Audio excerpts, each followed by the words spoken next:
गुरुजी ये क्या हो गया?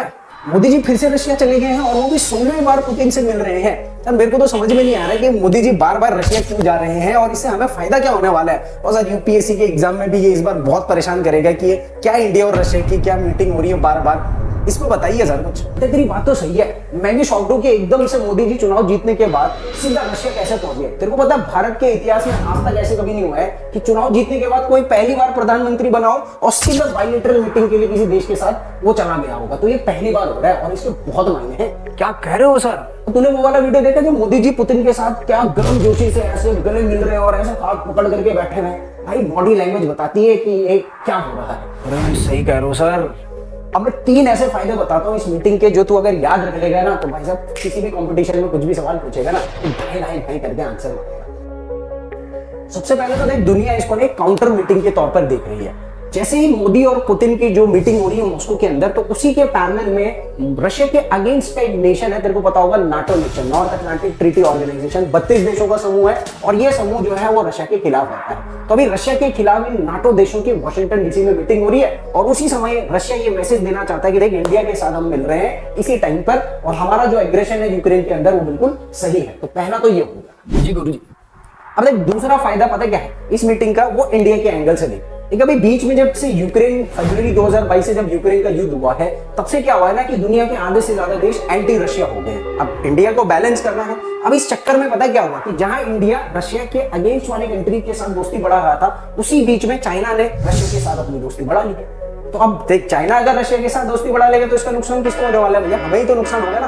तो अभी मोदी जी चाहते हैं कि ये जो रशिया के साथ चाइना की नजदीकियां बढ़ती जा रही है ना, इसको कंट्रोल करना है और इंडिया को फिर से अपनी जो नजदीकी है वो रशिया के साथ बढ़ाते रहना है ताकि चाइना उनसे नजदीक ना आ पाए। तेरे को ये भी बता दूं मैं कि रशिया सिर्फ एक कंट्री को अपनी डिफेंस और मिलिट्री टेक्नोलॉजी शेयर करता है और वो सिर्फ इंडिया है। और चाइना चाहता है कि वो रशिया से उस टेक्नोलॉजी को जान ले, इस तरीके की नजदीकियां बनाना चाहता है। तो इसका तो हमें नुकसान होने वाला है ना, इसलिए नहीं ये मीटिंग। सर आइडिया बड़ा तगड़ा है सर। चाइना को अगर कंट्रोल करना है ना तो फिर सर हमें रशिया के साथ नजदीकी अपनी बरकरार रखनी पड़ेगी, क्योंकि सर इस बीच में ये भी मैंने सुना था कि चाइना और रशिया के बीच में यूक्रेन वॉर के चलते हुए दोस्ती बहुत बढ़ रही थी और इंडिया थोड़ा पीछे कहीं पर हो गया था।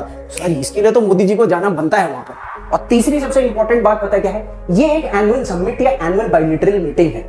भारत और रशिया के बीच में बहुत पहले से जो अच्छे संबंध चल रहे हैं, खासतौर पर 1970 से जो अच्छे संबंध चल रहे हैं, उसके लिए हर साल या कुछ सालों के अंदर ये मीटिंग होती रहती है और इस बार ये 22वीं एनुअल मीट है। तो हम यहाँ पर सिर्फ यही चीज नहीं डिस्कस करेंगे कि यार चाइना को कैसे कंट्रोल करना है या नियंत्रित करना है, इसके साथ साथ हम यहाँ रशिया के साथ हमारे बहुत सारे जो और टाइज चल रहे हैं, मिलिट्री के टाइज चल रहे हैं, एजुकेशन के ऊपर टाइज चल रहे हैं, स्पेस प्रोग्राम के ऊपर टाइज चल रहे हैं, कल्चरल शेयरिंग के ऊपर टाइज चल रहे हैं, एनर्जी शेयरिंग के ऊपर, इकोनॉमिक शेयरिंग के ऊपर, इन सारे के सारे मुद्दों पर हम वहां पर बातचीत करेंगे और फिर जो भी हमारे आपस में प्रोजेक्ट्स चल रहे हैं उसमें कैसे गति लाई जा सके और अपने रिलेशनशिप को और कैसे मजबूत किया जा सके, ये वहां पर चर्चा होगी।